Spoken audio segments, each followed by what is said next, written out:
Subscribe कीजिए हमारे YouTube channel को एंट्री सैयद अमीन उल-खादिर और बेल आइकन दबाइए ताकि आपको हर एक वीडियो की नोटिफिकेशन मिलती रहे। सकती जब नाजायज और हराम चीजों से अपने बनाव सिंगार करोगी। कभी नक पालिश लगा करके नाजायज चीज का इस्तेमाल हो रहा है, कभी होठों पर सुर्खियां लगाकर नाजायज चीजों का इस्तेमाल हो रहा है। एक फिक्र और औरतों की होती जा रही है, चलो दीनदार भी बने और गुनहगार भी बने। बड़ी माजरत के साथ आज मैं अपनी बहनों को एक पैगाम देना चाहता हूं, बहुत संजीदगी के साथ मेरी बहनें सुनना। मेरे प्यारे आका सल्लल्लाहु अलैहि वसल्लम की कनीजों, आज औरतों की फिक्र बन रही है, बल्कि मर्दों की भी। जब मर्द होंगे तो उनसे बात की जाएगी, लेकिन आज गुफ्तगू तो आपसे करना है। मेरे प्यारे आका अलैहिस्सलाम की कनीजों, आज औरतों की एक फिक्र बन रही है, दीनदार भी बने और गुनहगार भी बने, यानी दोनों साथ साथ चलता रहे। याद रखना, जो दीनदार होगा वो कभी गुनहगार नहीं होगा, और जो गुनहगार होगा वो कभी दीनदार नहीं होगा। आप सोचेंगे कि ये क्या फलसफा है कि दीनदार भी बने और गुनहगार भी बने, इसका इनकार क्यों किया जा रहा है? देखो, औरतें दीनदार और गुनहगार किस तरह बन रही हैं। एक तो ये, पर्स के अंदर पंजसूरा भी होगा और पर्स के अंदर, मोबाइल के अंदर हीरो और हीरोइन की तस्वीर भी होगी। अब आप मुझे बताएं, पर्स के अंदर पंजसूरा भी होगा और उस मोबाइल के अंदर हीरोइन की तस्वीर भी होगी। मुझे बताएं, जिस दिल के अंदर गुनाह की मोहब्बत हो, उस दिल में अल्लाह का खौफ नहीं हो सकता, और जिस दिल में अल्लाह का खौफ मौजूद हो, फिर वो दिल कभी गुनाह की तरफ माइल नहीं हो सकता। ये नहीं होना चाहिए। नमाज के वक्त में औरतें नमाज भी पढ़े और फिर आदि आस्तीन के कपड़े पहनकर वलीमों में दंदनाती फिरती भी फिरे।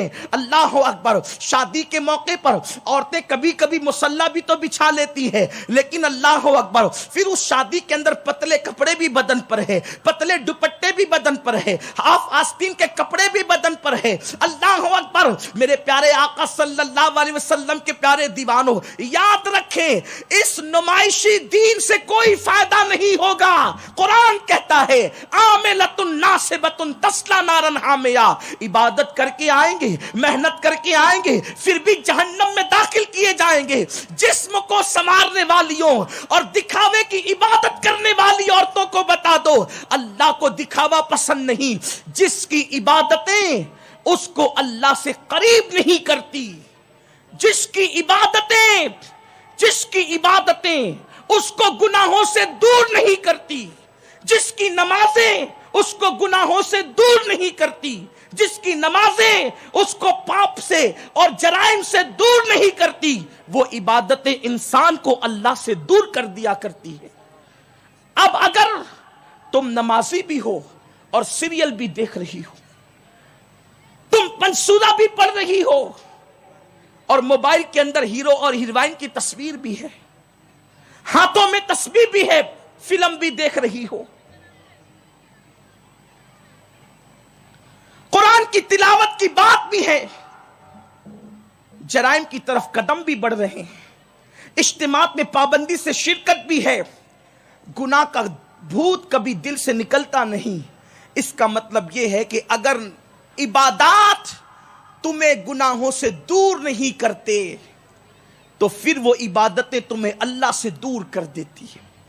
इसलिए कि इबादत की शान तो ये है कि इबादत की बरकत से इंसान के दिल में अल्लाह का खौफ मजीद से मजीद तर पैदा होता है। बड़ी माजरत के साथ नमाज भी है, तिलावत कुरान भी एक हद तक है, औरतें बहुत विर्द वज़ाइफ भी कर रही है, मर्दों से ज्यादा रोजे भी रख रही है। औरतें कभी 16 सैयदों का रोजा भी रख रही है, पीर जुमेरात का रोजा भी रख रही है, लेकिन सीरियल नहीं छूटते, फिल्में नहीं छूटती, मोबाइल पर लंबी लंबी गुफ्तगू नामहरमों से नहीं छूटती। अब आप मुझे बताएं, मेरे प्यारे आका सल्लल्लाहु अलैहि वसल्लम की कनीजों, इसका मतलब यह है कि आपकी इबादत ने आपकी जिंदगी पर कोई असर मुरत्तब नहीं किया, आपकी नमाज और आपकी तिलावत ने जिंदगी पर कोई असर मुरत्तब नहीं किया। मेरे सादिक व मसदूक नबी सैयद कौनैन कायदुल मुरसलीन ने फरमाया, अत्तक़वा हाँ होना, तकवा तो यहाँ है, अल्लाह का खौफ तो दिल में है। अगर दिलों के अंदर अल्लाह की खशियत नहीं तो बनावटी दीन से कुछ हासिल नहीं। मेरे प्यारे आका सल्लल्लाहु अलैहि वसल्लम की कनीजों, بڑی معذرت کے ساتھ